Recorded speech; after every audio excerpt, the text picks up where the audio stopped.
Hello, all of you wonderful beings out there, and welcome to the stream. I am Razim, and this is Age of Wonders 4. Unfortunately, I am sick. So I'm using the TF talkies today, and I'm gonna generally be much more quiet today, but that's why I've got others here that are gonna be doing the talking for me. I guess I should probably feed the stream through Discord so you guys can at least see what I'm doing. Oh, I have your stream up to contribute, so I can see. Yeah, but it's faster for you to see. There's no delay on this. Oh, and we've got a Conrad. Hey.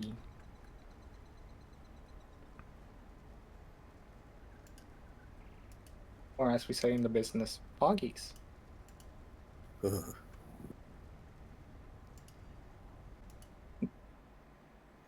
Well, there we go. We've got a Conrad. Hey, Aurelix. See, now it's more content per square inch of screen. Delicious extra content. Insert meme of the two cakes. I don't know what that means. You're gonna have to inform me. Oh, it's the whole thing about artists comparing their art to another artist, in that it is someone putting their cake next to another cake on a table, and then random person comes by that is usually labeled as the audience, like, holy crap, two cakes. You know what? I I need to go find the meme for that and just have it handy. I have a friend who's an artist, and she every now and then is like, "God, my art sucks." I look at all these people and their art's fantastic, and then I look at mine and I'm like, "Boy," and I'm just sitting there like, "Your art is really good. Why do you like? Why can't both of them just be good? Why must it be compared one to the other like this?" It is You an know, instinct in order to improve one's own art. I mean, I know, but like, why? Also, imposter syndrome. Trust me, I've been bludgeoned upside the head with that meme far too many times. Okay, imposter syndrome is a little bit of a different one. It kind of depends on the person. I know some people with imposter syndrome, and I want to bonk them on the head and just hug them. But Yeah. I might be the imposter, so I might just tell them to go to medical so I can give them a hug, and then it's over for them. How sus of you. Is it really sus if I'm doing it in broad daylight? Yes. I'm gonna start typing, like in the chat vote, I'm just gonna start typing like it's me, I'm the imposter, I'm sus, just so people ignore me. I'm gonna play reverse psychology. Or I'm gonna get booted out because people are gonna go like, oh, okay, boop. Your reverse psychology reversed upon you. But I'm trying to reverse psychology someone, but they only have one neuron, so I can't be reversed. Hey there, Secret Rue. So Boop. yeah, what we were talking about with Magic and Scar. Yes, We my brain lost where we were. No worries. So my idea behind it is, you've got moves, which are basically already the equivalent of your fireball, your lightning bolt, etc., etc. Those pure outright, you are just causing destruction. Magic is going to have some of that, but is going to be more about problem solving. It's where you'll summon a wall to, control where people can move. You'll my brain is struggling to come up with other things that you might use it for, but yeah, you get the idea, I'm sure. The point stands. Yeah. It's a tool to solve issues rather than a tool to explode things. Sometimes these coincide. It's a Venn diagram. Sickness. Thank you so much for that tip, Key. It means so much. It's the least I can do. One I haven't moment. exactly gotten you a birthday present yet. Well, thank you. It still is so appreciated.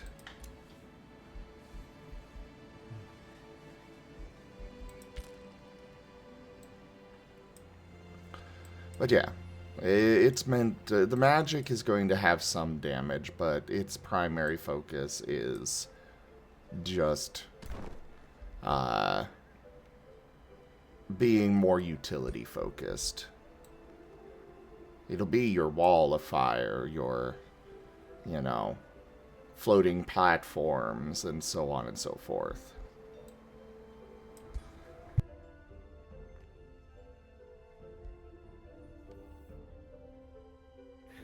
So I can recreate my cage of squishing. Yes. Hi, Sirio. Hi, Ido. Sorry, cage of squishing. Yes, for context to that, very quickly, one of the first games that I um, ever ran was a Pathfinder game. Ages ago, I was not particularly good, and I was so desperate to play that I created a DM PC that just was along for the ride with the players for the most part. They were a support Vegas, and during a fight, they were busy combating the incarnation of the volcanic god of ash, and the lead cultist was kind of getting away, and my magus was on the other side of this magmatic rock bridge over a river of lava.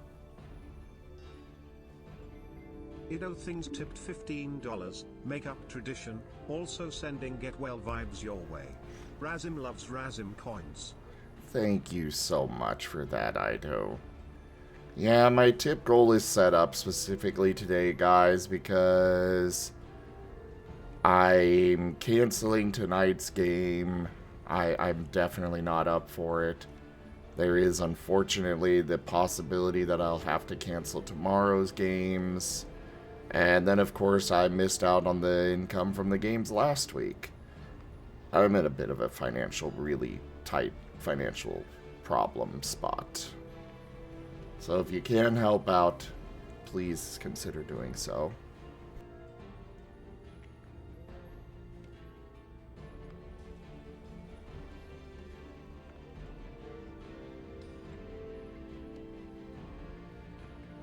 Well, Sirio, that's why I've got Gib, Gab, and Key here, and probably others throughout the night.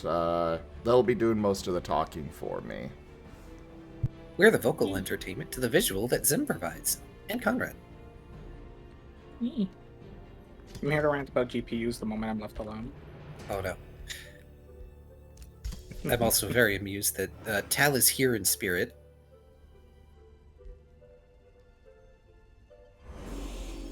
Oh, right. Could somebody message Tal and let him know that he is being drawn for me? Or not drawn, but his model's being worked on? Will do.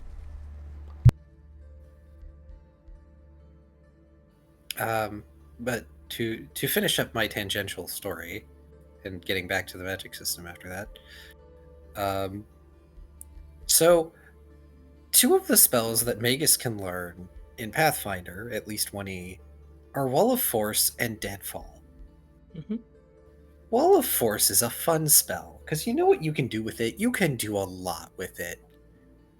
It just requires that it be a contiguous line.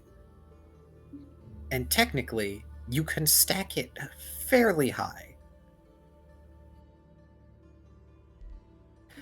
So, my Magus traps this cultist within Wall of Force. The cultist cannot get past it, because like a goon, he tries to use a mace against a magical wall as just like his first reaction. And then on the second turn, my Magus conjures a deadfall as high as he can. Now, this is not a big, wide deadfall. Deadfall is a spell that basically creates a spiky metal, like cube and/or rectangle of some description. So a 5x5 spiky cube falls from something like maximum medium range? Something to that effect. It was somewhere towards or over 100 feet, and it just splatters this cultist. Because they could not escape. Squished. Yes, the cage of squishing. Oh my god, that's terrifying. I love that. That is the first and only time I've ever seen that utilized, and probably for good reason. Yeah, I mean, I think the closest that comes with Wall of Force, at least, is like if you manage to get two of them and you can like somehow move them, so you just move them closer to each other and literally squish someone. But I don't know how viable it is to do that in Pathfinder. That would require Wall of Force being applied to an item such as like a shield that can project the Wall of Force. I think there's something like that, and then you would require squishing them between two of them. But yeah. And the funniest thing is, Wall of Force was the higher level of the two spells, if I recall correctly. Mostly because Deadfall is highly situational, and you're probably not going to catch something with a 5x5 Deadfall. Yeah, and I mean, to be fair, look, I've always been a strong supporter of that idea that like a higher level spell doesn't necessarily need to have bigger damage number. You can, as long as the like effect is suitably powerful for the higher level, you can get a lot done without dealing damage. Wall of Force is just a perfect example. Like, yeah, let me make a barrier. Oh, yeah, it was medium range, so it was well over 100 feet. Oh, it was... Oh, well, never mind. For Magus, it's a level 5 spell, so that's fairly high end, but we were high level. Let's see. Yeah, if you choose to make the Deadfall a 5x5, like a single 5-foot square, it deals 1d6 points of bludgeoning per caster level. Bruh. Aurelix tipped $20. Feel better. Oh, thank you so much for that, Aurelix. Thank you.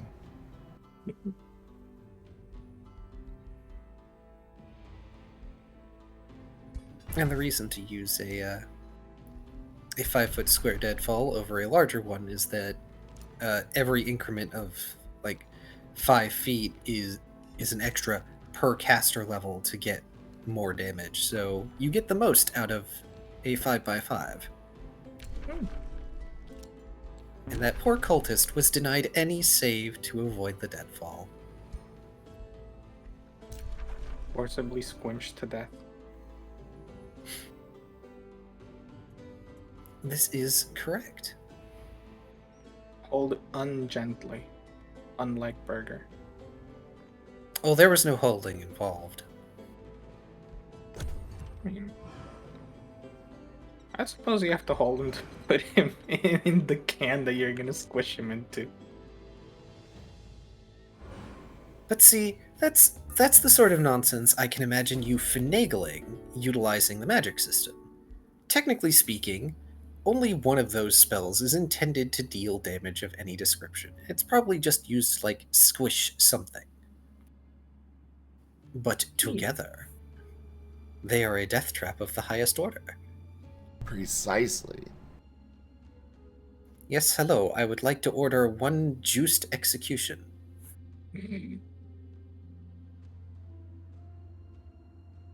Juiced. Is it even juice if it becomes paste?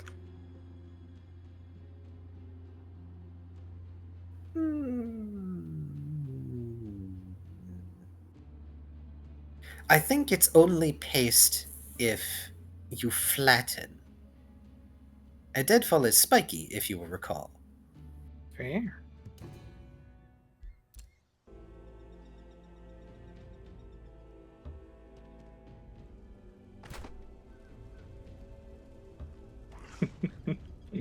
I cast Conjure Liquid.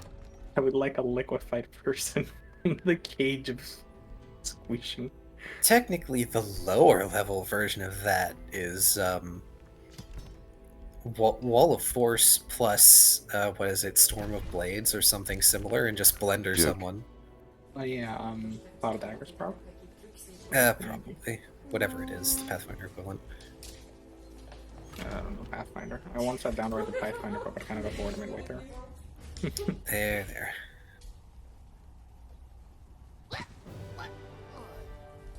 Мне кажется, их надо парой заводить, знаешь, чтобы они Magic друг is друга мучили terrifying. без денег. Sometimes, like, I think magic would be cool if it existed, and then I think, oh god, imagine what people would come up with immediately. Они заняты друг другом. Maybe See, it's better that's- that it exists.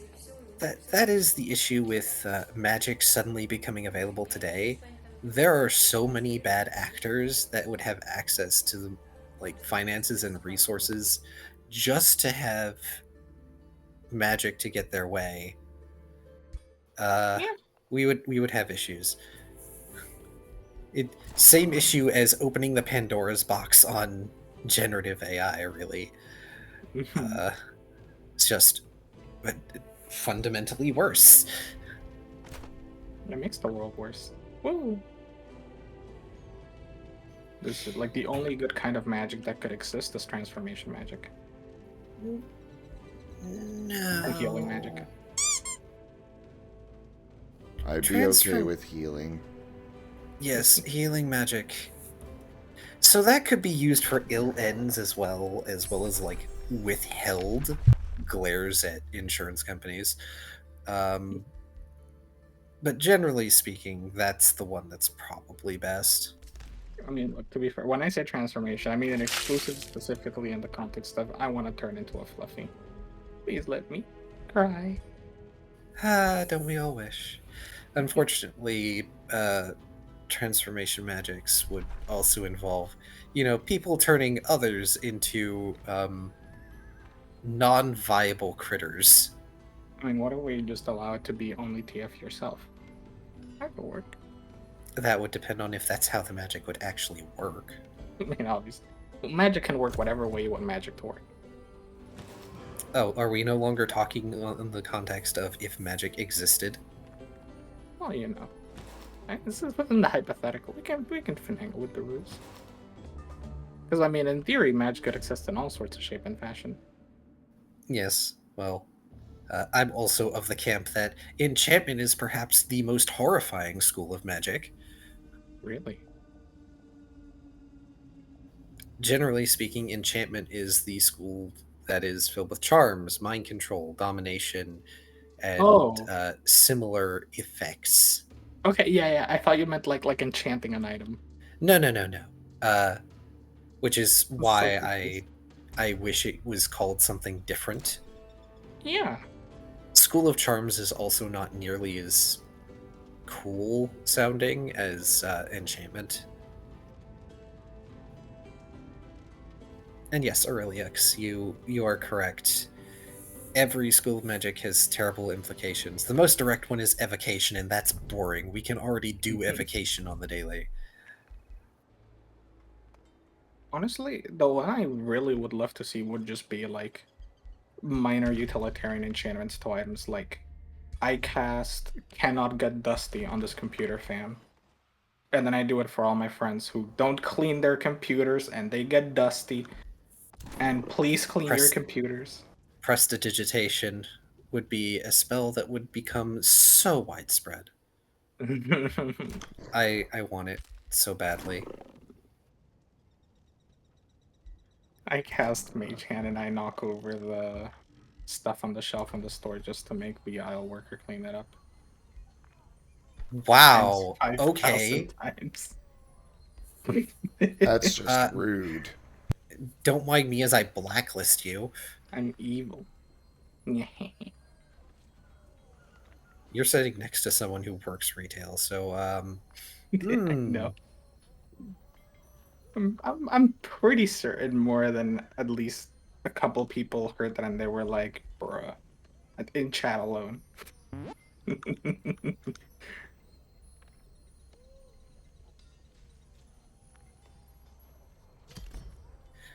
I cast amplify voice. I want to talk to the manager.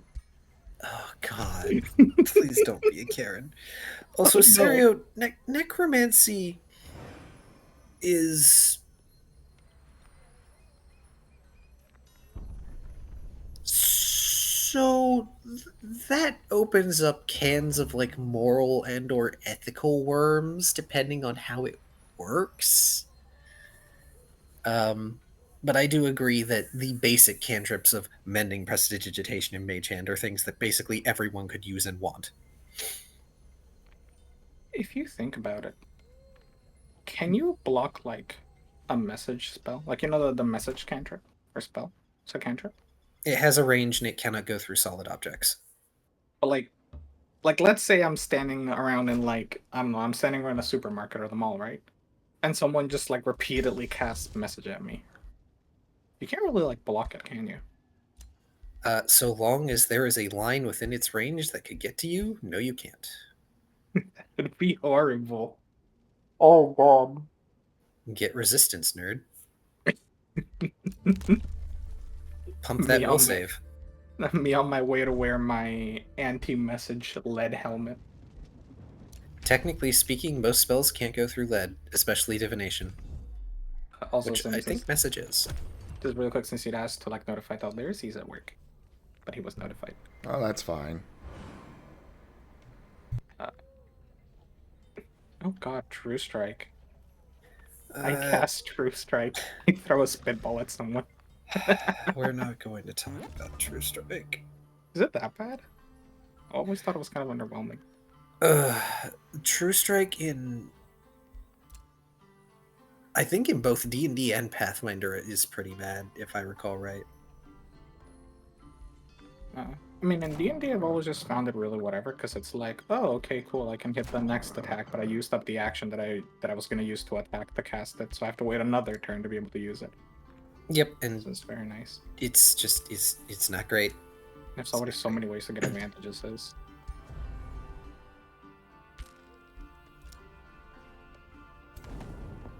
Yeah. But yeah, the magic system for Scar being highly flexible and mostly utilitarian, people would eventually, both players and like characters in like play universes, would figure out ways to use such utilitarian and flexible spells to do terrible things, and that's probably the most fun part about it. Precisely my thought.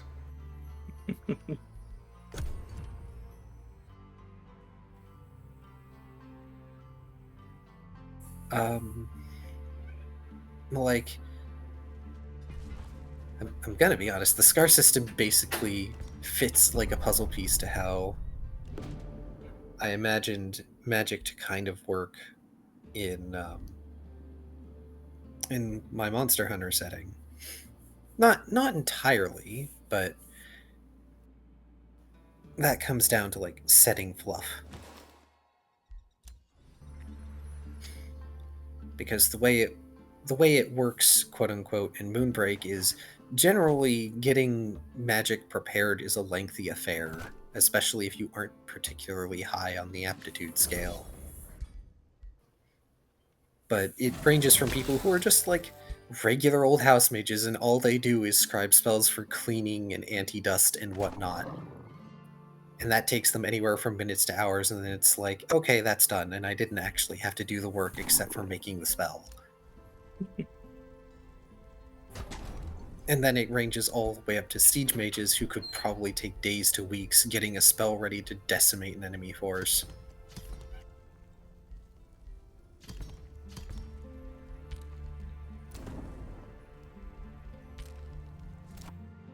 Which, for the purposes of players, it's assumed that their stuff is already prepared for when they decide to use it. Yes.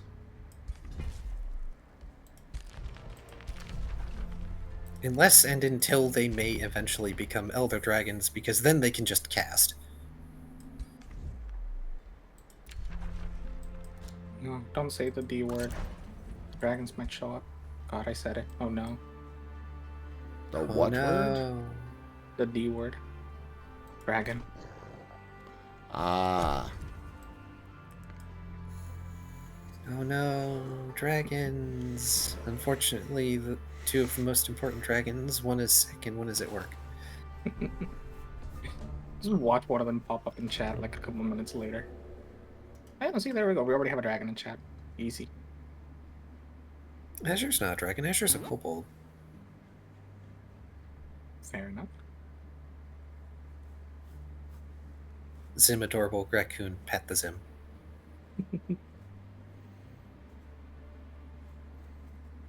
Hi. I will admit, by the way, really quick, it was so weird seeing someone actually play Sly Cooper. So it just reminded me of that. The other day, Ren was playing it on stream, and I was like, "Oh dang!" I realized I haven't actually like seen someone play this game like ever. Dang. I played Sly Cooper 2 and 3. I had a friend who had the collection, and they obliged in letting me try out Sly Cooper 1, and oh, the improvements they made by the time they made 2. I think Ren said something about the same thing, that like Sly Cooper 1 was cool, but Sly Cooper 2 was actually good Yes. as a game, at least. Something like that. Yeah, the thing is, I never like the first console I ever owned was a PS3, and or not the first I ever owned, but like probably the console I played with the most was the PS3. Apart from like the Nintendo DS and the Wii. And so like I think Sly Cooper was a PS2 game.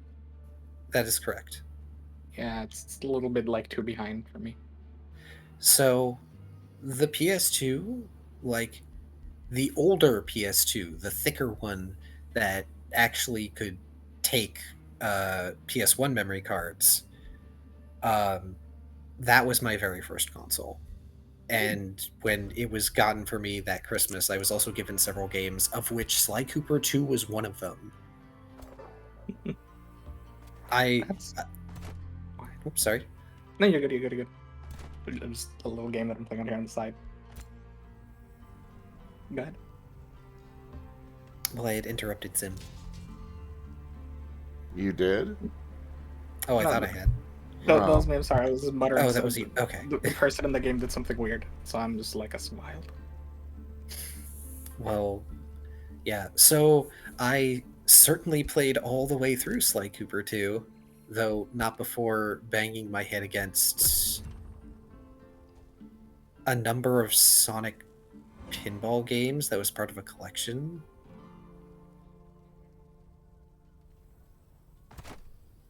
And I had played games before. I had a Game Boy Color and a Game Boy Advance prior.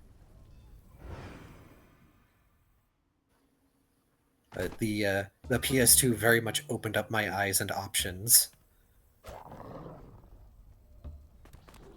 Fair enough. .hack, how I miss you. That is a series that is so convoluted. I enjoy the premise of it, the anime at least, but I cannot wrap my head around this actual story. Well, that's at least partially because a bunch of the .hacks are separate. I don't know that they're all within the same timeline.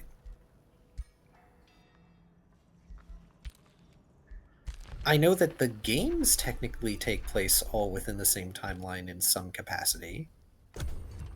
And there are some games that English audiences never really received, unfortunately.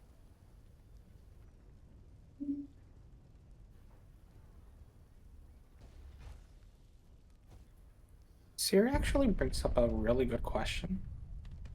On like the note of this like older game stuff. This is like a really good question, because I think it just really depends on the game.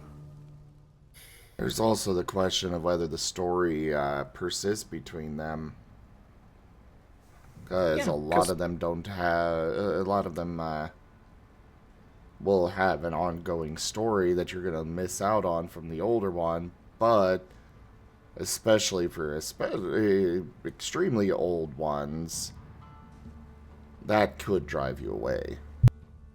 Yeah. For example, Xenosaga. Xenosaga was one of those series of games where each disc was just a continuation of the story, same as the .hack game series, both GU and the original 4. And you kind of needed to play and have the previous games in order to understand the story particularly well. Sly Cooper is one of those where, yeah, there's previous story, but also you don't need to play the previous games. But of them, I would recommend at least playing 2 if you aren't going to play like in chronological order. At least play 2 first, because it sets up a lot of context and characters for the later games that repeat multiple times.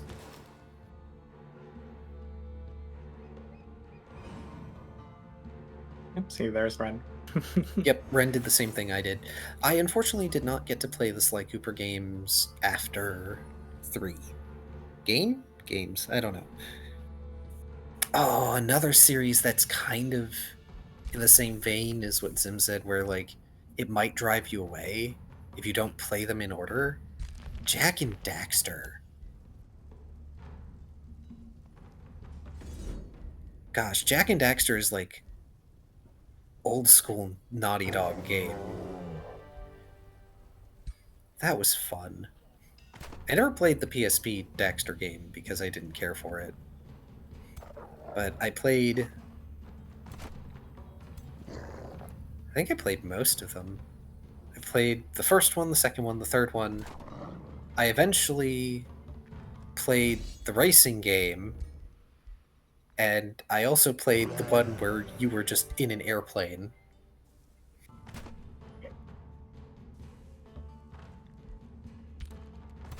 I have never heard of or seen this game. Jak What and is- Daxter? Yeah. That doesn't necessarily surprise me too much. They were... how to put it?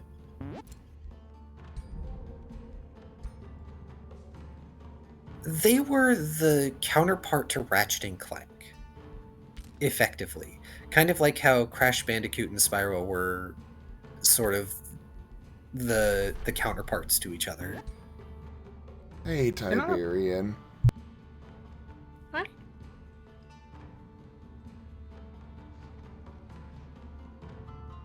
There's so many beans, goodness. Also, yes, Tiberian, Jak and Daxter do predate Ratchet and Clank, but not by a whole lot, if I recall right. I think it was basically that Ratchet and Clank came out after Jak and Daxter, but then the second Ratchet and Clank kind of came out either before or concurrently with the second one.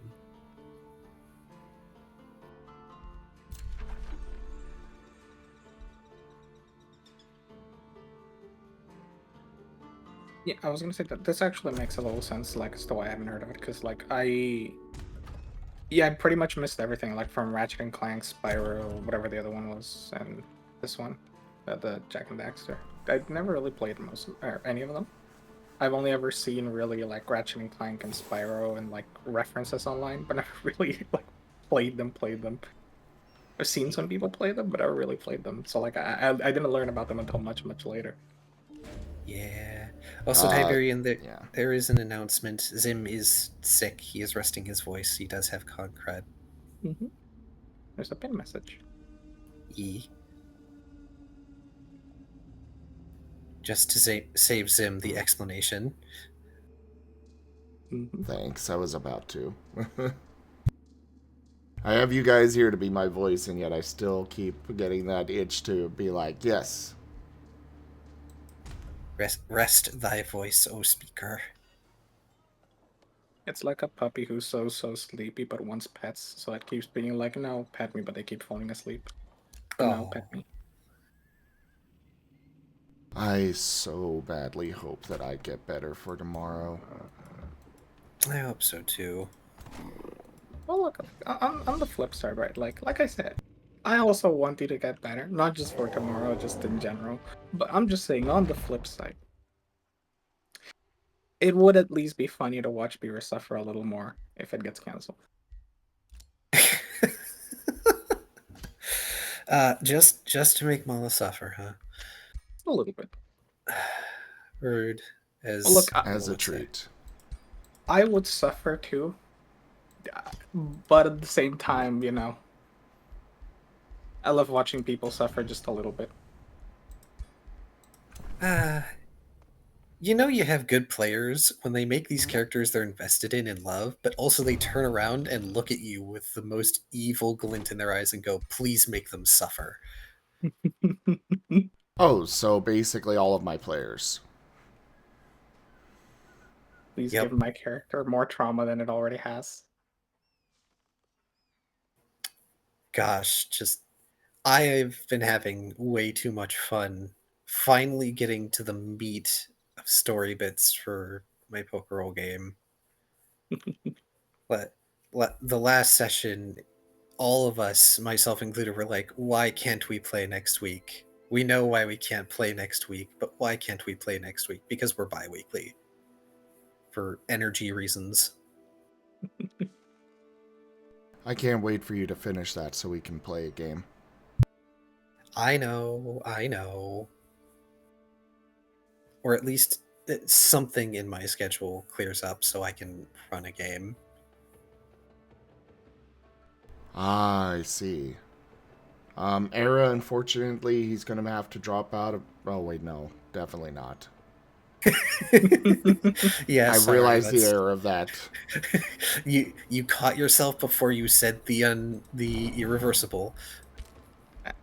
So you say you caught the era of that? Okay. Are you saying that Paint wishes for Last to die a final death? Definitely not. Oh, you don't want the big suffering? Paint would be lost without lost.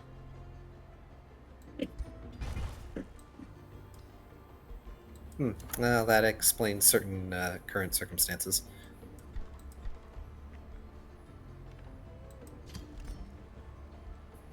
I will not elaborate on that further. Smile. Ah. Based. Hey, I'm a storyteller too. I like torturing my fellow players.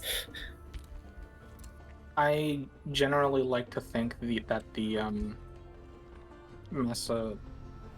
sadomasochist like Venn diagram and the DM Venn diagram are a 1-to-1. Yeah, words. I believe it.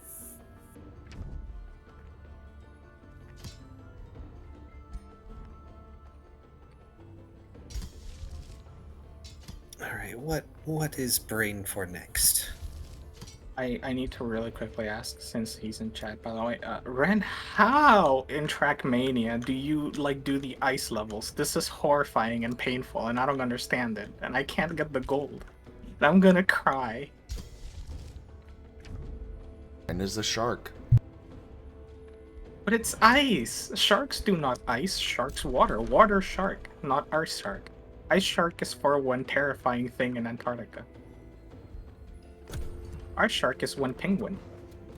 Water shark is one wren. Yes, you are, Ren. You're a game shark. You know all the cheats and cheese.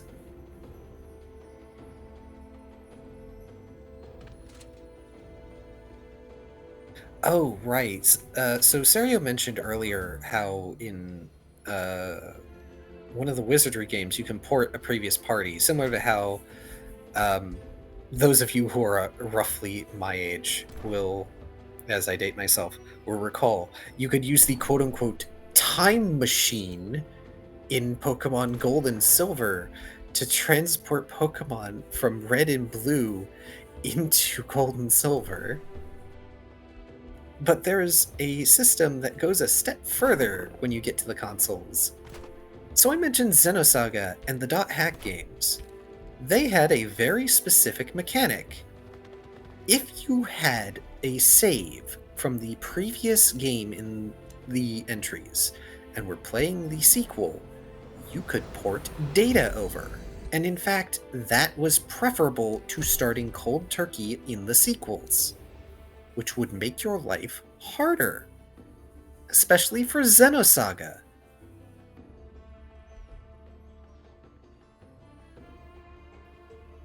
Whereas for the dot hack games that mostly give you extra items and fun little extra questy things. Very powerful items, but still, you could get through just fine. Xenosaga sounds like a new Stellaris origin. Xenosaga is one of the, I think it's 3 different types of Xeno games, of which one technically no longer exists because they just haven't attempted to recreate it or its general setting since. Also, yes, Seamus, Champions of Norath did have something similar to that. Gosh, dating myself with everything here.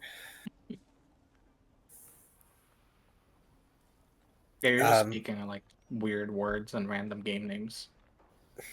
Yes, I am. I speak the old language. Okay. Over 30. I was there when it was written.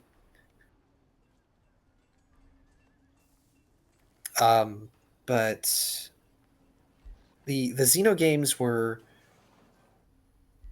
Xenoblade, Xenogears, and Xenosaga.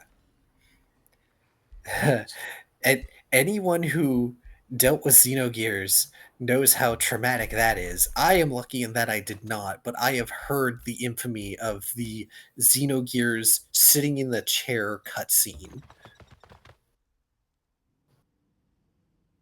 So it's like the Xenoblade games? That's the Xenogear series? So Xenogears, I think, was more mech-centric. Because I never got to play those. I only have limited knowledge on that. Xenoblade, I've seen an amount of for 1, 2, and a little bit of 3, because at one point I did want 3, but there's only so much of time and money that I possess.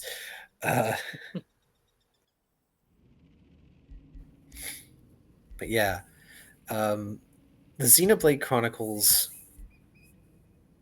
very contained JRPG experience, I guess, if a bit more open worldy in later entries. Xenoblade Chronicles is the only one I've definitely heard of, for sure. Well, Xenoblade Chronicles is the famous one that everyone's heard of. I dislike 2 on principle just because of the fan service they made for their characters. I haven't seen terribly much of 3, but it looks good.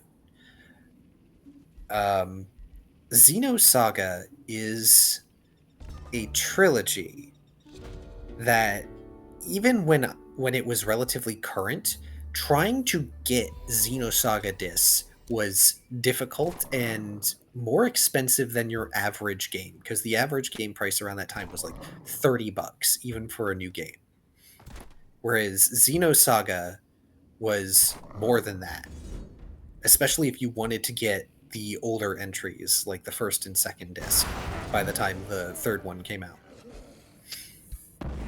And Xenosaga follows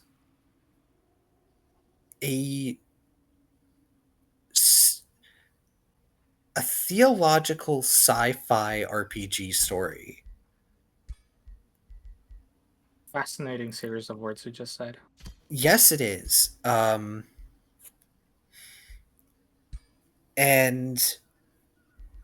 it centers around... God, can I even say it centers around? There's a lot. You would have to look it up, because there's just a lot. But having played through all 3 of them, I would say it was worthwhile, not necessarily to 100% them, but doing certain things before you went on to the next disc is kind of important. Mm-hmm. Especially as, I believe, for each disc, each one had a different progression system, even though you kept abilities and equipment from the previous entry. There are also mechs in Xenosaga, and you can run around in them and even fight in them. And the mechs do play something of a central role.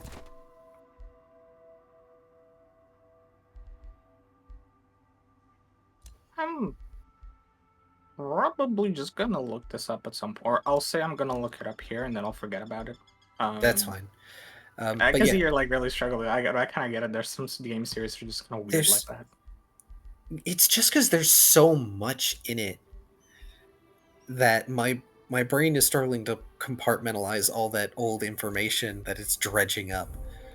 I would say that the story centers around Cosmos, who is she's the main character without necessarily being the main character, if that makes sense.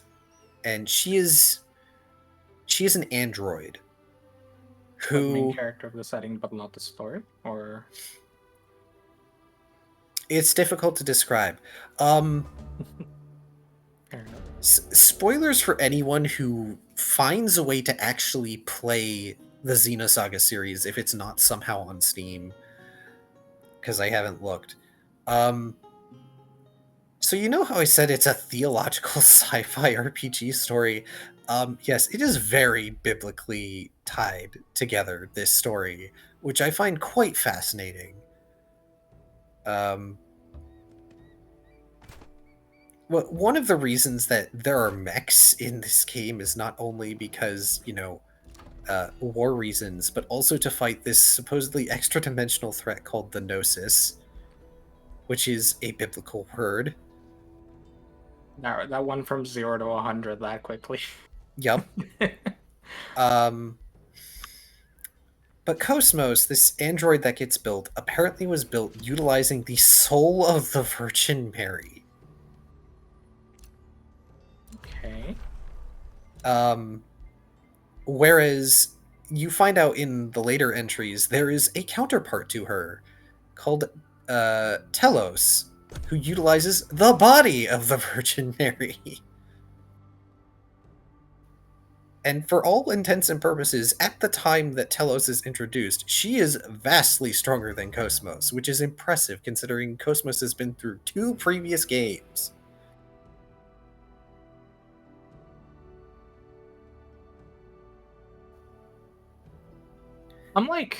I'm tempted to say I follow, but like simultaneously I do it. You're getting the message across. The specifics are just getting lost. So I'm just gonna say I follow with you. The hope that you understand that like I know what you're getting at. I just don't. I'm not gonna remember the specifics. I haven't even gotten into the like clone/homunculus children that are named after alchemical processes that have like this hyper specific purpose that like most of them are trying to shuck off at this point. Others just lean into it and go, this is what we were made for, there's nothing else. That's nice. Delightful. One of which is actually immortal outside of total obliteration and is completely crazy for it. Also, fun fact, this is one of the games that when it was localized, they took any blood in scenes, particularly bloody ones, and replaced it with black splotches, and that made it more horrifying. Yeah, there's some dark stuff in Xenosaga. Apparently, but, I mean, literally, if you're talking about the blood. Yes, but I mean, that's par for the course for a Xeno game. Even Xenoblade Chronicles has dark stuff in it. But yeah, the story of Xenosaga is a wild ride, especially when you get to the later entries, and it talks about the origins of certain things, including the cores of all the mechs.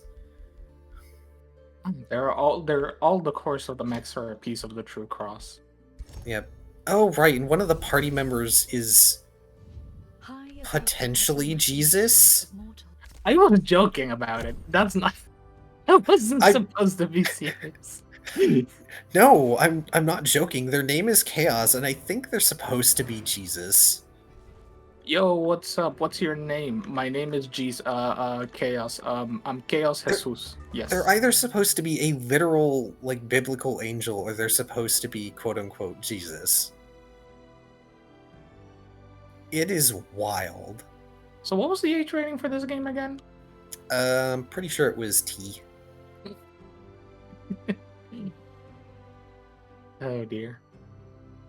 It's I the mean, if kind you- of game like you play it as a kid and you don't understand it, but it's kind of fun, and then you played it later as an adult and you're like, oh god. Oh no, I played it as a teen. If you wanted an M-rated game, Castlevania Curse of Darkness. Why is it M-rated? Because blood. Yeah, I mean, who cares about thematics? But Blood? blood, and the fact that your rival is dressed like a stripper. That just sounds like a fun time. Their initial weapon is a spear, so Mad respect. I respect that. That sounds like someone needed a lot of practice. It's a cool looking spear too, to be fair. Later on, they use an actual lightsaber as a weapon, which is also very neat for a Castlevania game, but also less cool than the spear itself. But a legally distinct lightsaber or a lightsaber? Legally Hey distinct. there, Toshime. Okay. Hello, Toshime. Curse of Darkness was fun though because it had the system of quote unquote innocent devils, and they were basically your monster summons that you created, and they helped you out and did things. That was fun. Yeah, that too. Hey, Zeta. No, this is what I get for saying that. I mean, at the very least, earlier on in the day, people are probably going to be off, so, you'll probably have an easier time. The voice. Oh, It's yeah. just like everyone's showing up. It's like the Oh, T9 game, the portals are just opening. Zeta, would you be up for StarCraft 2 later, maybe? Yes.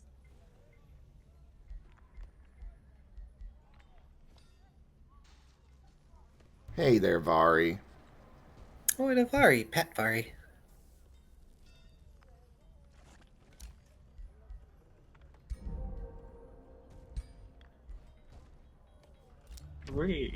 Every other day, I've gotten home and been like, oh, I'm in the mood for like StarCraft 2. I really want to play.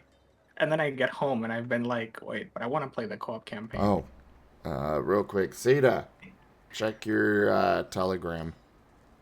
As for time, whenever. I'd like to go with this for at least another half hour, but after that, I'm open to switch whenever. And I'm around all day. So I didn't want to go to work. I know that feeling. Because I would like to be on much longer and be able to socialize and help be surrogate to Zim's voice. Is that the right word? That's not the right word, is it? Well, The we're not a only surrogate, thing that I just- think of when I hear surrogate is surrogate mother, so probably not. Stand-in. That is what I wanted to say. That works. I like to think of it not as a surrogate, but we're just now like an extension of the one Zim. The one true Zim. Sounds very cosmic horror. Yes. And also Ah. mildly occult. I was not aware that I had Griffin character and Angel Doggo characters. I was thinking something more along the lines of, those like horrible images where like there's a hand growing on each finger and like then like there's a hand growing on each of those fingers. Oh, fractal horror. Yeah, we're like one of those hands / fingers. I'm not We're, sure like, how to growing feel on- about this. We are growing on the one true Zim. I'm not sure how to feel about this. I don't know either.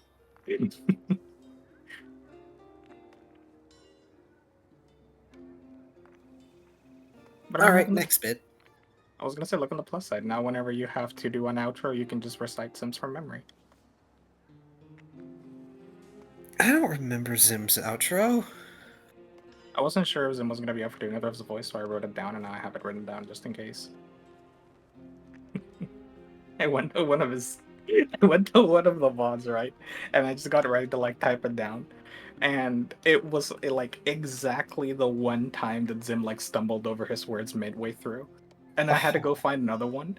And it was coincidentally exactly the one where I would joked in chat that like I was gonna say that I like it's almost uncanny how you do your outro perfectly every single time.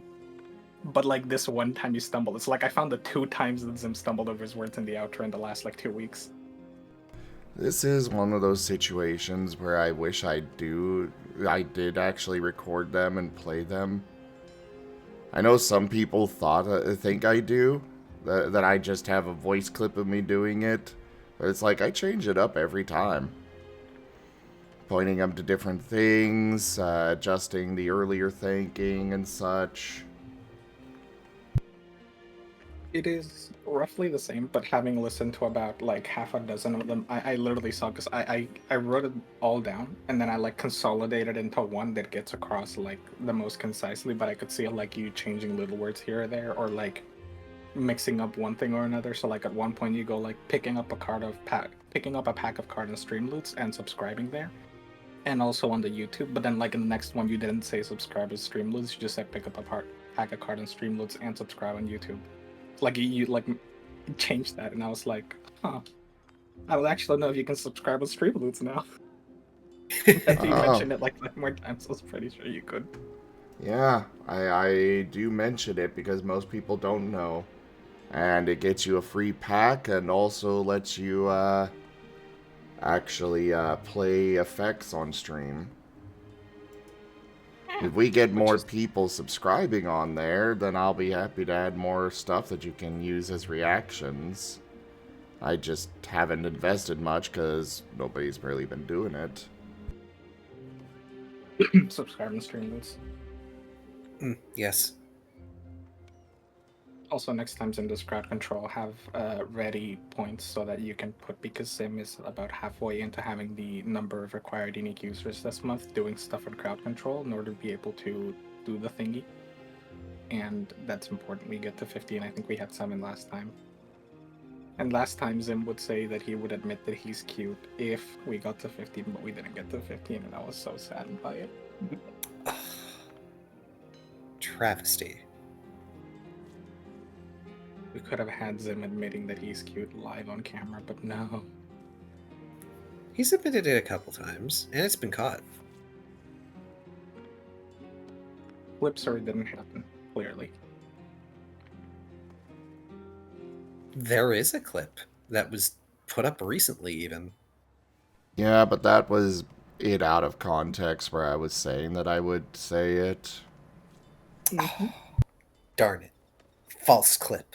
False. We've been lied to. Bamboozled. Not even misinformation. It's disinformation. Can't believe it, SMH.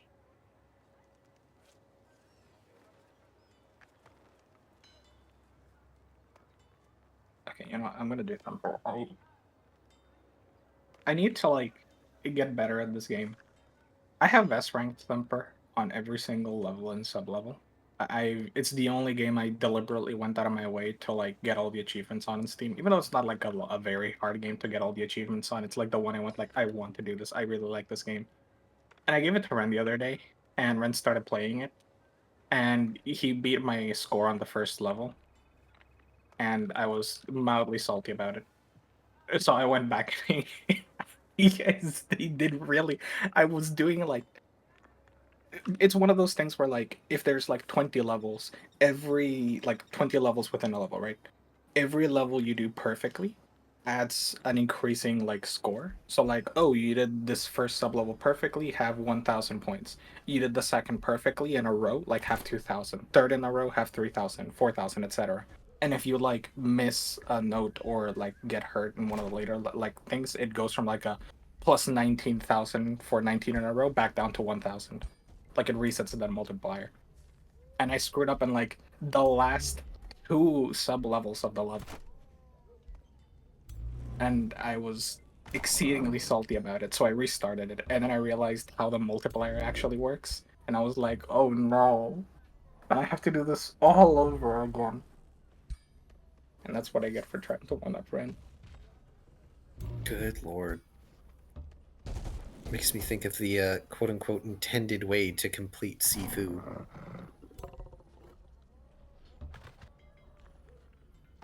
Which is? Oh, so for those who are unaware, Sifu is a fighting game without being a fighting game. It is... Is it first person? I can't remember if it's first person or not. But you're going through various levels, almost arcade style in after fashion, and your goal is to defeat the bosses, as it were. And whenever you die, your character ages. And every couple of deaths, you lose a coin that is on like this talisman string that's strapped around your waist. And if all the coins break before you manage to get through all the stages, you have to start over. And I don't mean start over the current stage, you start over from the beginning. Because the premise of Sifu is that you keep doing this again and again and again, and what it does is it saves your best run by time.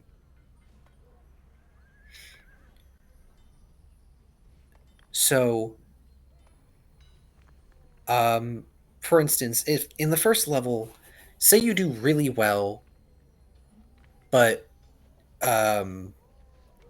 you're a bit slow, and then later you don't do necessarily as well. You don't get all like the potential bonuses and upgrades that are in the level, but you do it faster. It would save the faster run as an overwrite.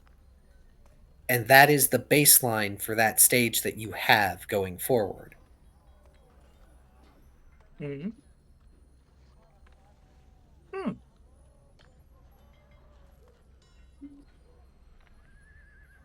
That just makes me want to try the game now. It's the combat in it is very tight from what I've watched, and it's not easy by any stretch. It is quite demanding, especially if you want to get the good ending.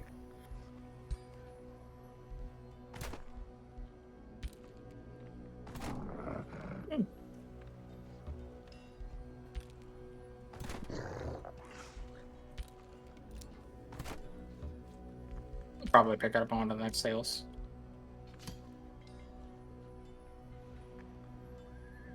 I love myself some tight combat. I was gonna make another kind of joke about tight things, but I decided to have restraint, so I'm just gonna mention that I was gonna make the joke. That way I can avoid accountability for it. You could say that you have been restrained. Ha ha. I wish. I mean, what? Ha.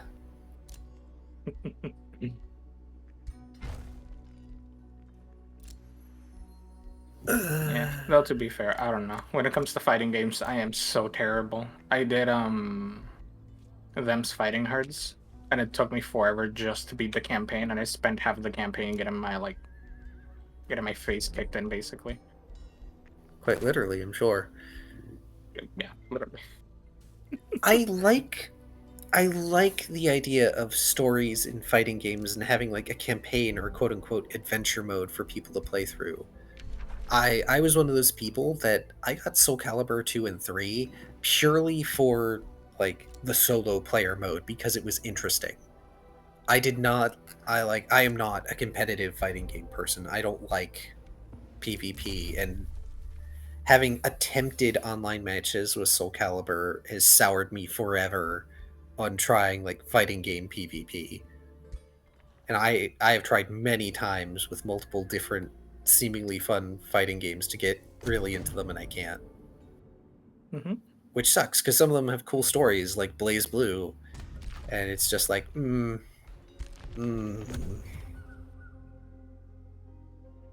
Yeah, I'm. I'm. It's not that I don't enjoy PvP in the right contexts. I just fighting games never really scratch that itch unless they're a very particular fighting game type. Because like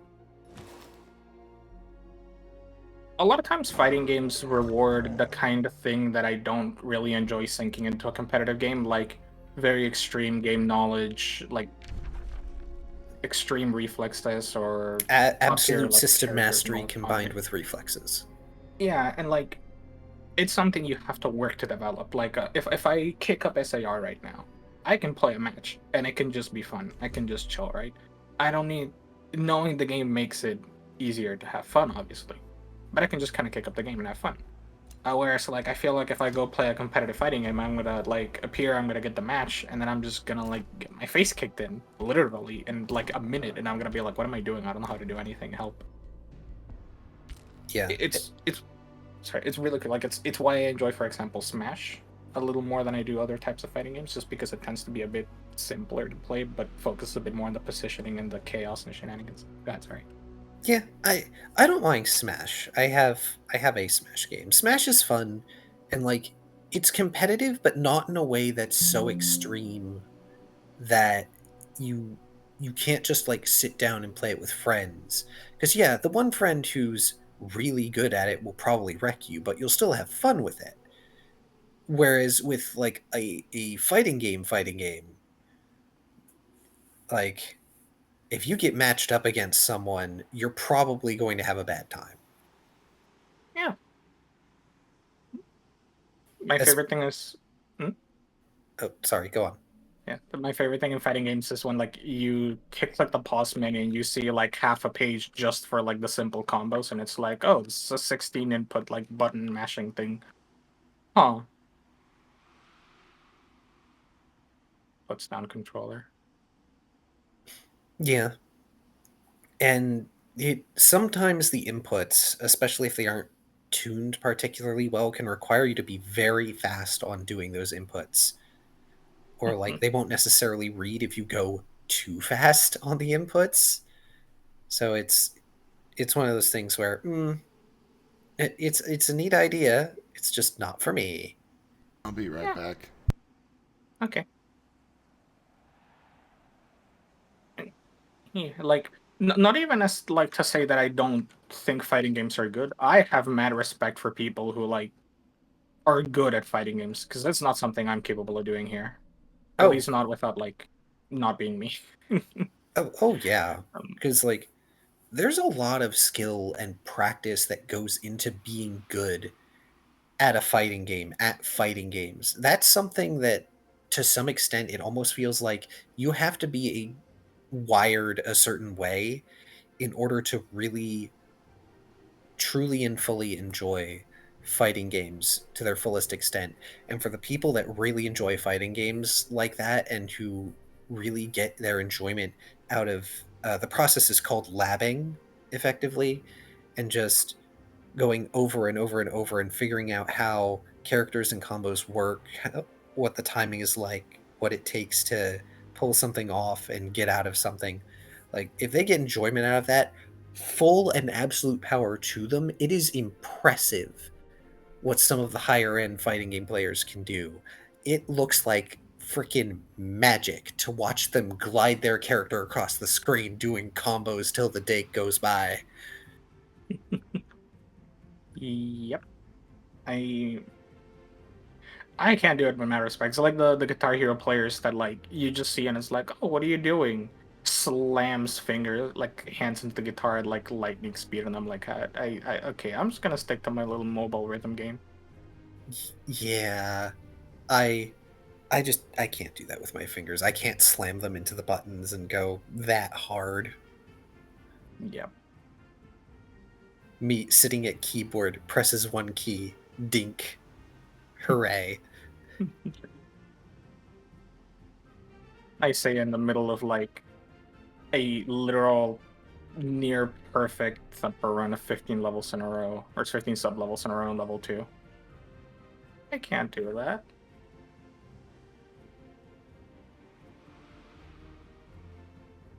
But no, I will admit, like when I was younger, I used to be all about like, oh, I like. It was weird because when I was younger, I used to be much more into the idea of like, oh, look at this difficult thing. If I can do it, that's impressive. Like basically, I want to be cool, impressive like this. I want to do this too. Like it's this is how you have fun. Like you do the difficult things. You play the difficult fighting games or the difficult rhythm games and stuff. And honestly, just later on, I just learned I have to like enjoy the difficult thing for it to be fun for me. I just have to enjoy what I enjoy. Yeah. Like I do enjoy challenging games. Like the obvious example is Souls games, Mhm. and everything that goes along with it, and the whole subgenre of quote unquote Souls games. Even though most of them are more like action platformers. Um, but like there is something about being able to overcome that hurdle, the challenge, like that boss that beat you into the dirt like 5, 10, 15 times and finally overcoming it after that adrenaline rush and having like no healing items left, having used consumables, the durability on your equipment is low, but you've defeated them, and there's just that sigh that comes afterward and that feeling of accomplishment that you did something. Ye- The Um, one like the main thing that I like stick to when it comes to that is that it's important to see that the challenge you're getting is one that you enjoy, because there's a big difference between like doing that with something you do enjoy and like basically trying to go for the challenge because, oh, I want to beat the difficult thing, but then like not actually having fun.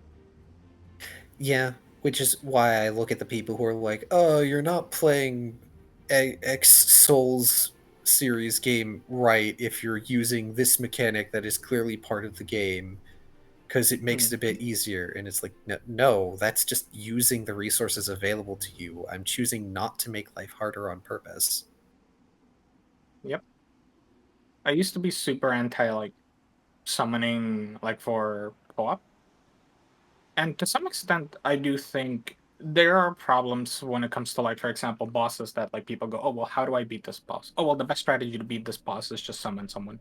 Okay, that might be like that's a different kind of problem, right? But I used to be super anti against it, like, oh no, if you summon, you're not actually playing the game correctly. You're not really fighting the boss. And nowadays, it's just like, nah, man, you go ham. You fight the way you want. I don't like to summon for bosses. I like to take them on one, but that's a me thing. That doesn't necessarily have to mean that like you're not playing the game correctly. Yeah, and like there, and it says that something bad about a boss if the quote unquote best strategy that people can come up with is summon somebody and Mm-hmm. nothing else, which usually is not the case. Um,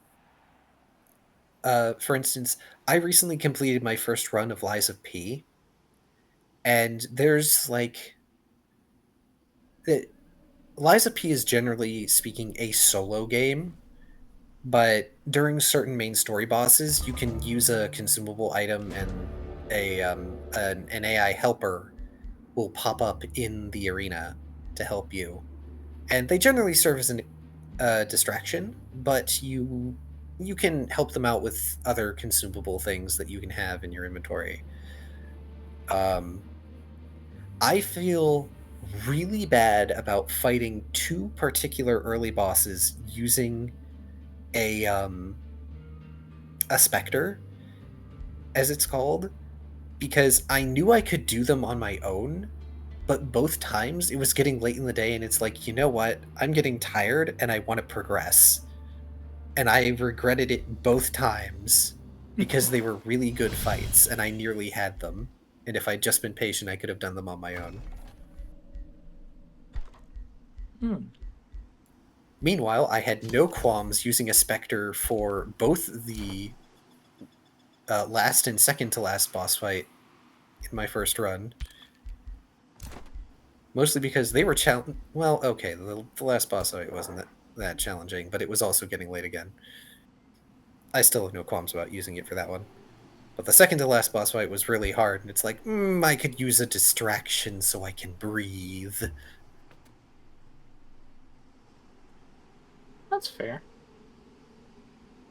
I mean, I can understand. Like, even with like for me to be Elden Ring, I did not want to. The only time I beat a boss with someone's help was when I was like very early into playing Elden Ring. One of my friends wanted to co-op, and I helped. I had them help me beat Margit Fellowman. That was probably the only boss that I really like got help beating, but not because I needed it. It's just that I just wanted to play with a friend, right?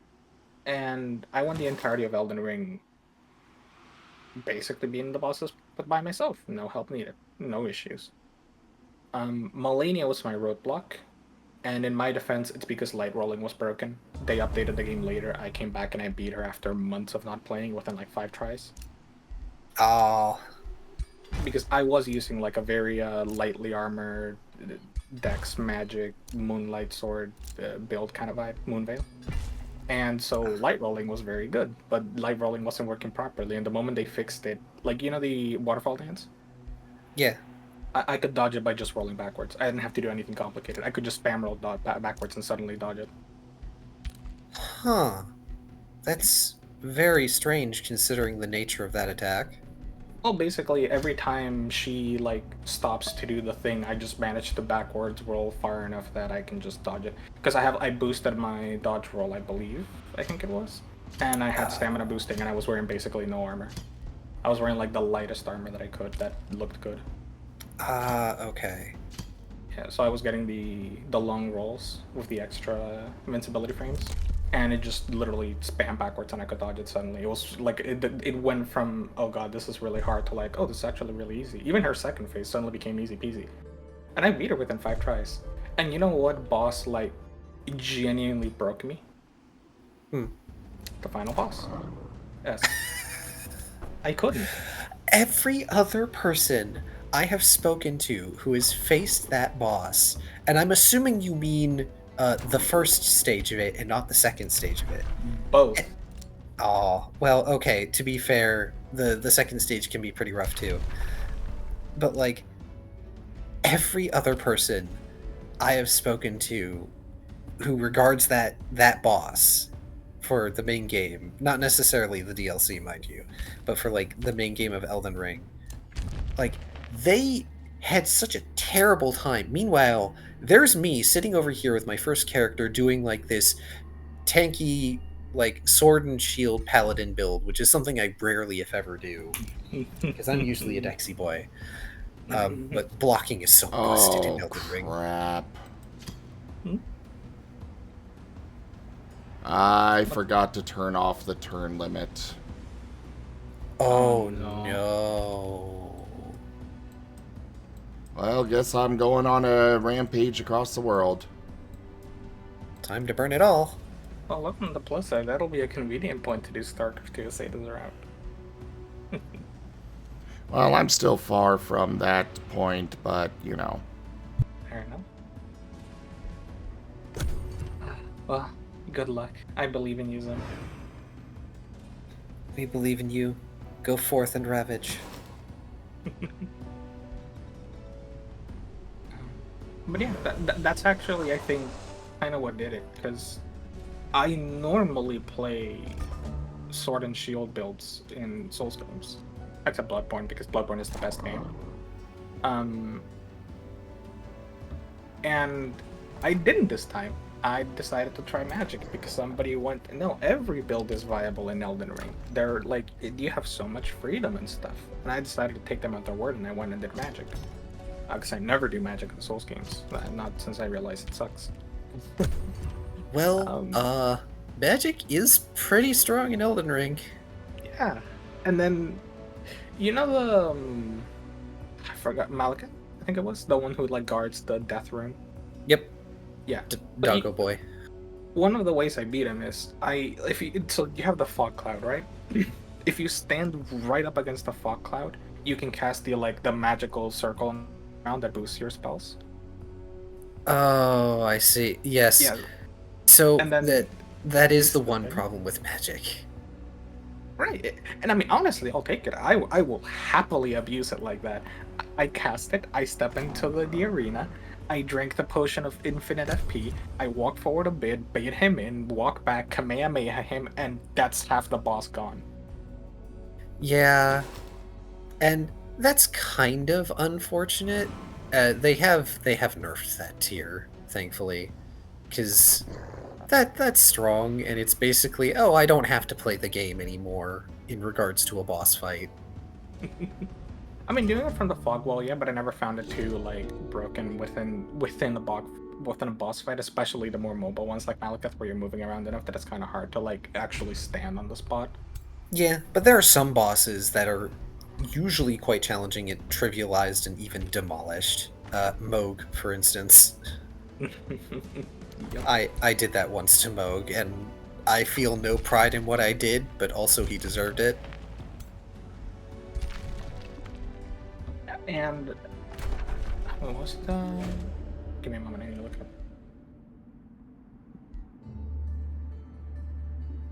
Though if you like Bloodborne, Lies of P is very Bloodborne.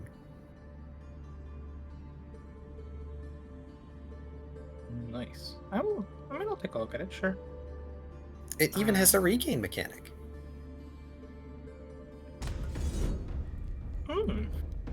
I like that. I like games that encourage aggression. Aggression is hot in the game. Oh, yes. However, you only get the regain when you block. If you take a hit full on, you are not getting that regain part of your health bar. Fair enough. But that's because Liza P has a fairly generous perfect block mechanic. I actually like that. I'm not gonna lie. I don't like frame perfect block mechanics.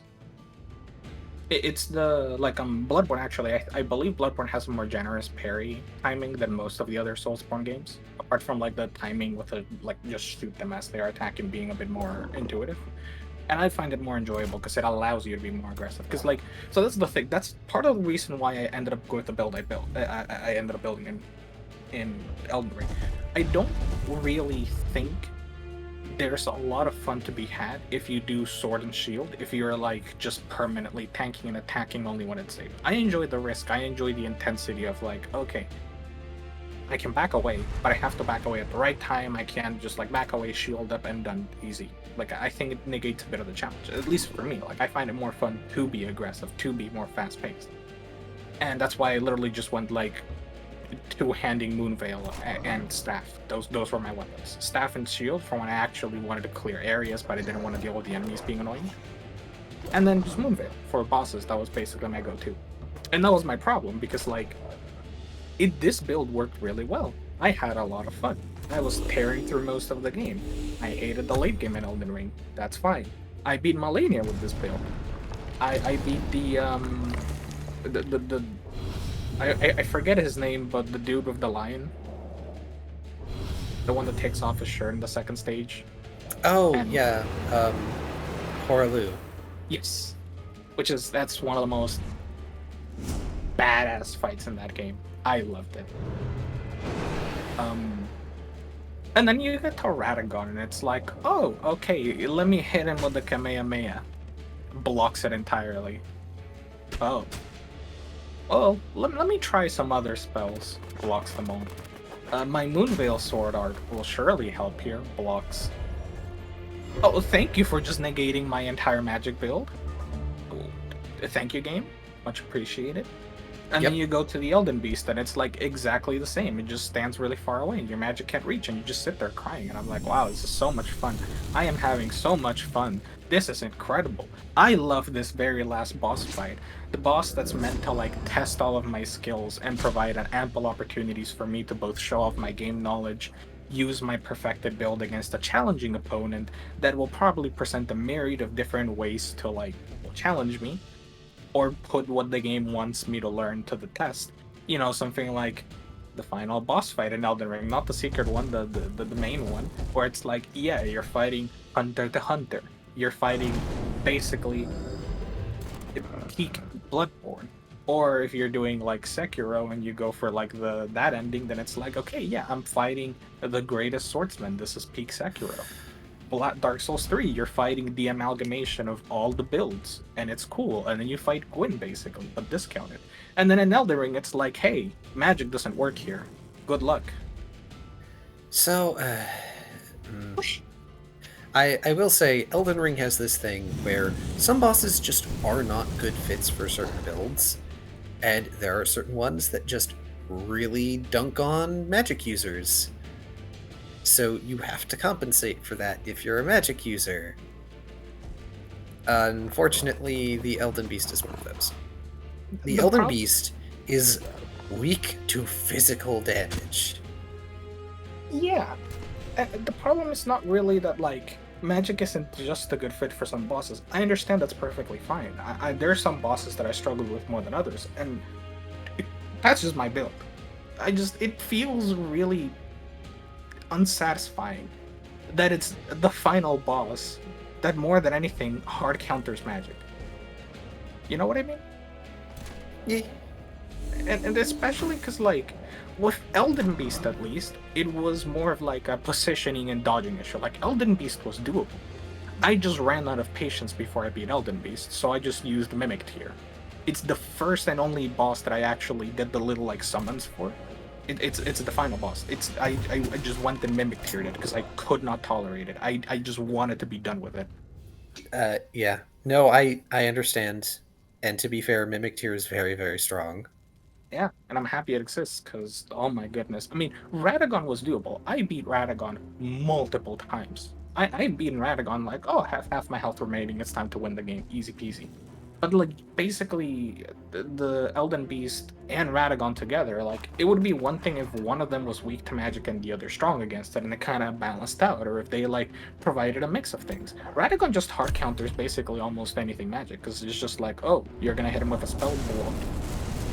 Oh, you're casting a spell, he instantly teleports next to you and whacks you on the head. Because he has, like, that occasional frame-perfect teleport where you literally can't do anything about it. Oh, yeah, sometimes just teleporting as you swing at him. It's like, yes, we're doing this now. Yep. And it's kind of funny because I had no issue with Radagon, ever. Radagon is paced like an older Souls boss. Similar to the Crucible Knights, they are paced differently from pretty much every other boss type in the game, and that throws people off so hard. See, that was partly my problem with it. Because once I got Radagon down, it wasn't hard. If I just had to beat Radagon, I would have beat that game without even Mimic Tiering. Like, it would have been easy. It's just that Radagon followed by Elden Beast immediately, one after the other, was not just really hard. On my particular build, it negated like half the build, and I was just like, I can't even win the way I want to win with magic. And even if I can't win with magic, I'm left with basically a subpar sword build, because that's what I became. I just became dual, like, two-hand wielding a sword, but it was terrible. Hi. Oh, it's a Viv. Rah. Oh, hey, Viv. Hi, Zims. Wait, is nobody in the apartment? Blech. We are talking because Zim is sick and needs to Yes, I read. rest. I read. That's part of why I popped in here. Well, thanks. I have late eyeballs. I can sometimes see what's going. Sometimes. I don't know. Sometimes they look more like googly eyes taped upon your face. That's only when he's asleep. Correct.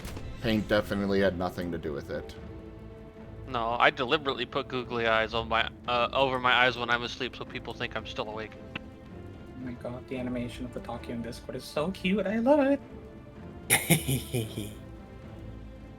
The what? Like for Oh, me, yeah. The Discord like icon, the way it's animated on the talkie is so cute. Oh. Yes. Also, I realized I'm alone in the apartment, so I can just roar with impunity.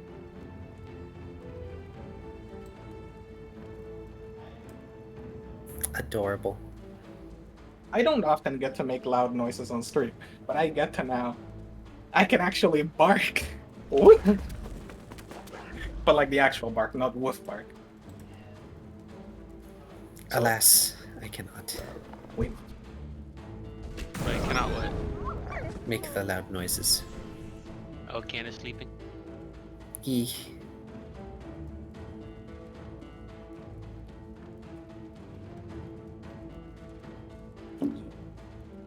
Oh, you sent funds through coffee? Thank you, Secret Rue. Yeah, unfortunately it does not count, but I can update it manually.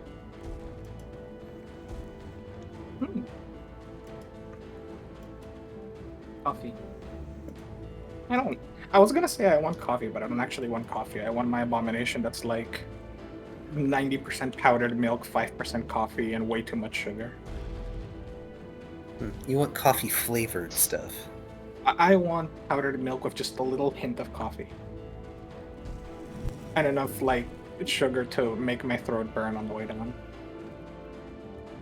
I appreciate it a lot, Secret Rue. Thank you so much. Letting all those sugar granules scrape down your throat. No, it's not about the granules. It's just like, you know when something is too sweet and you, like, finish drinking and you're like, oh god, I regret this. I want more. Yeah, it burns because Yes. your body is rejecting it. My body will drink the poison because the poison is tasty. It has no choice. It will drink the sugar, okay? Alright, enjoy your saccharine death liquid. It's the one time the most abomination thing I did is I did that like because we ran out of milk and I wanted to eat cereal, so big brain me decided I really have like a sweet tooth today. Like I want to eat sweet stuff, and I want to do it to the point where I know I probably shouldn't, but like I want to because I shouldn't probably. And I grabbed a little bowl and I put a bunch of powdered milk in it, and, you know, like made it liquidy by virtue of watering it. And I put an ungodly amount of sugar on it. Like, if we're talking like a small bowl of, like a smaller than a bowl of cereal, right? Or just powdered milk. And I made it like liquidy, but it was still like very thick. And then I just put a bunch of sugar on it and I mixed it. And then I went and I got like chocolate, this like syrup thing on it, and I put it in there, and then I made put a bunch of icing sugar and I put it in there. You need icing soup! What is wrong with you? What do you mean icing soup? It's just milk. No, it's not! You added so much sugar that probably made it even thicker! Darren Cat tipped Yes. $15. Vari, thank you so much for that tip. That wasn't Hello, Vari. cereal. Yeah, hello, Vari. That wasn't cereal. That was something that you would top a cake with. If it makes you happier, the Frosted Flakes tasted like, you know when you eat something really sweet and then another really sweet thing doesn't taste sweet at all? That's what Yes. happened with the Frosted Flakes. Frosted Flakes on top of ice. Why? Why didn't you just have the powdered milk and the Frosted Flakes? I was feeling particularly masochistic that day. The Frosted Flakes are sweet enough. They're coated in a sugar glaze. It was. Well, I wanted a lot of sweetness, and it probably didn't help that I just added like 3 different flavorings of Just chocolate eat a to it. chocolate bar for breakfast. Well, I put a chocolate bar in there basically. I did know. the chocolate syrup, and then I did Nutella, and then I did the we had like cocoa powder in there, and there. How are you alive? How have you not contracted acute diabetes? I did not eat anything sweet the next day. I spent like 3 days drinking water. I couldn't drink soda.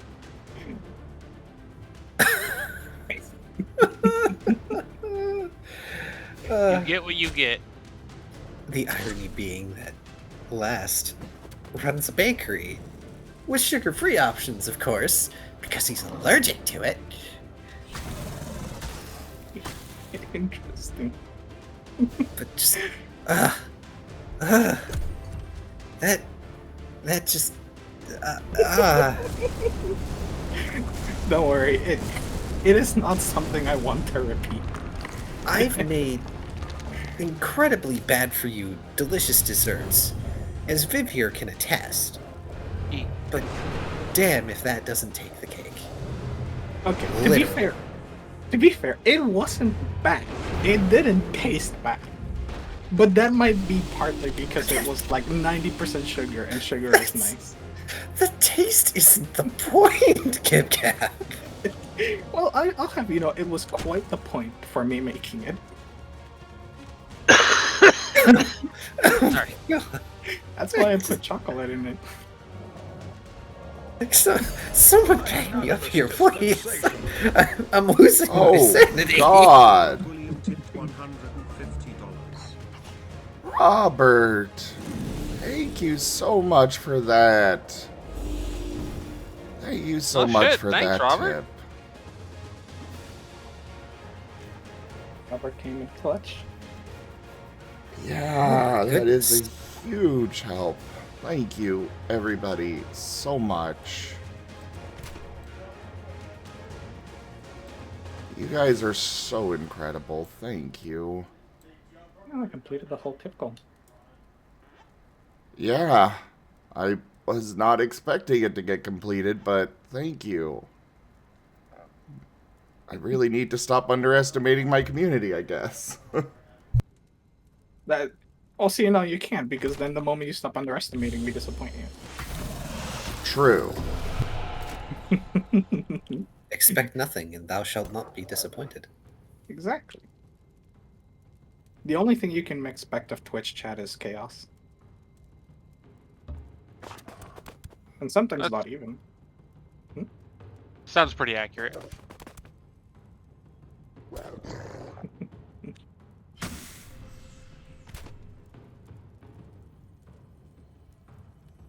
And key final detail, because this might complete the suffering. If it helps, like after adding everything, because the cereal was the last thing I added, the concoction that I made was so like thick that the cereal would not sink into the powdered milk. It like float on top of it. Of course it wouldn't, because you had a bowl of fucking icing. It wasn't icing. It was still fluid. Icing is still a semi-fluid.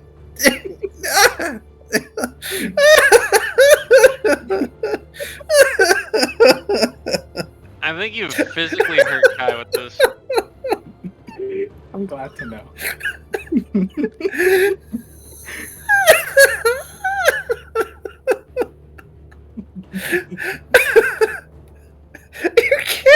You can't expect me to not envision this as icing. It had the consistency of icing. There is no way that it didn't. It had the consistency of something more akin to like thick melted ice cream. So icing. I guess. I don't know what ice cream's made out of. I mean, I guess it's ice cream. Yes, guys, please clip this. God, it's like this broke me worse than Wonder Meal. Who did you say runs the bakery? Sorry. Last runs the bakery. Alright, so I need to. What's the phone number? I want to make an order. Just Last let will it- show up at your door and kill you. Or he'll send Shoal to do it. Yeah, he'll probably send Shoal to do it. He wants nothing to do with this sugar-laced monstrosity. And he's made some sugar-laced monstrosities. He still has to make, like, the fried donut mascarpone sandwich for Lieutenant.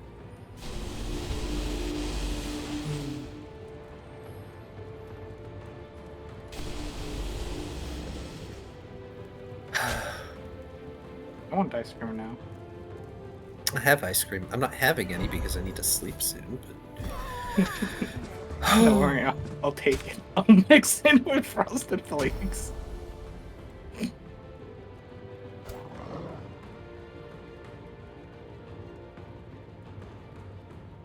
Oh, Azure. Did you not catch that part of the episode, or has it been a while? So Lieutenant wanted a special treat from Last Bakery, Echo's Kindness. And they basically wanted a donut cut in half with mascarpone in the middle, and I'm sure there was something else to it. But Last tried really hard to make it, but my baking rolls were absolute crap. So I failed, but he does eventually need to make it. Yes, Vari, we went to a whole world made of sugar, and that was less of a crime against baked goods than this. Not That constantly was- baking. That was certainly a place to be. Shoal ended up peeling a chocolate wall to expose the nougat inside, just to peel the wall, not even to eat the nougat. Just to be a menace. Yes. I respect that. I think Last was very confused when he finally showed up to what Shoal was doing too, if I remember correctly. He assumed Shoal was hoarding the wall pieces and tried to stop Shoal, and eventually gave up and went off to more important things. Like, don't eat all this chocolate. Shoal's just taking the wall apart just to be a little shit.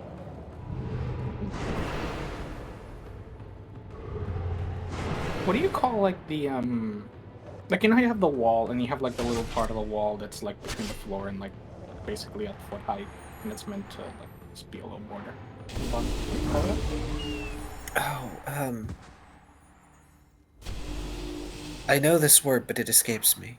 I know it only in Spanish, that's the problem. I can translate it. I mean, Azor, Shoal is half cat, half shark. Yeah, baseboards. He exists to eat things and to be obnoxious.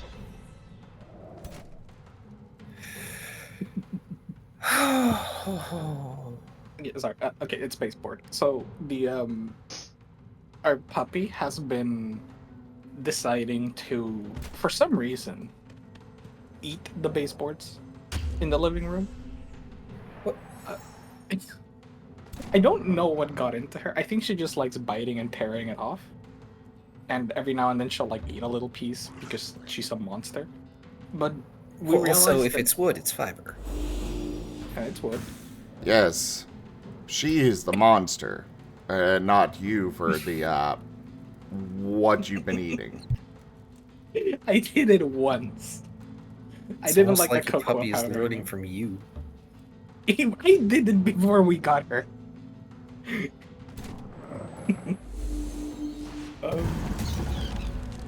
Did I? I don't remember how long ago that was. It's almost like your memory blocked out when you did it, so you wouldn't do it again. No, because I remember how I did it. I actually remember liking the first couple of spoonfuls, and then I was suffering trying to finish it. But I was like, I put myself in this hell. I don't want to leave food on the plate. It's not gonna go well down the drain. Suffer what thou hast wrought. Yes. By like after a couple of spoonfuls, I was like, "Oh god, this is too sweet." And then like I would drink water, and I could still feel like the burn of sugar from like the water carrying the sugar in my mouth down my throat. You get what you get. I do. I deserve it. Said it. Bless you. Oh, didn't like that. Good. So if I Are can you sneeze, sick I can- too? No, that was allergies. Ah, Oh, that's They're nice. not as bad because the cold has finally showed up and murdered a lot of the plants. Yeah, it was 20 degrees. What, like Monday and Tuesday it was like 20 degrees, and then yesterday it was 70. 20 American or 20 normal? American. Oh god. It was below the freezing point of water. Yeah. Cool. Yeah. Alright. I'm about to say like 20 normal. It's not that bad. Then like no, okay, that is cool. okay. I am. Well, the issue is that we had a 50 degree change in weather over the course of a day. Oof. And also, you know, I live on the East Coast, like southern East Coast, so it's like, hey, yeah, 80% of my air is water. Hey, same. Let's go.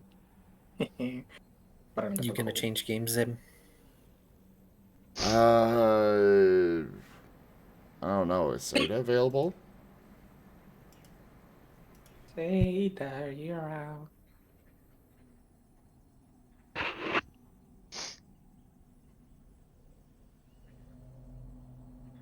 Let's give it like 5 minutes. They might show up. They might not. Who knows? Say to come. Who He just knows? I messaged me. know. Ugh. So, yes, he is available. Alright, Gib Gab, let's see how you studied. Oh God, I wasn't practicing. Alright, Let me know. go for it. Thank you everybody today for joining us today for Age of Wonders 4 as well as this Art Martin stream. Check out the website cgfgaming.com. There's links for Discord, Telegram, Mastodon, Blue Sky, Patreon, and more there on the website as well as down in the description below through the link tree. Thank you to Sims Patreons, tippers, and subscribers. Your support is what keeps this channel alive and going. He cannot do this without your guys' help and support, so thank you. Consider becoming a Patreon over at patreon.com/cgfgaming. It is one of the best ways to support the channel, though you can also do so by sharing this stream around, as well as by coming by, hanging out, picking up packs of cards on stream loots, using our 100 Bundle partner link, or subscribing to us over on YouTube, as well as picking up some merch over at cgfgaming.store. Thank you so much for joining us. I bid you all the most fondest adieu, and so does him. Thank you.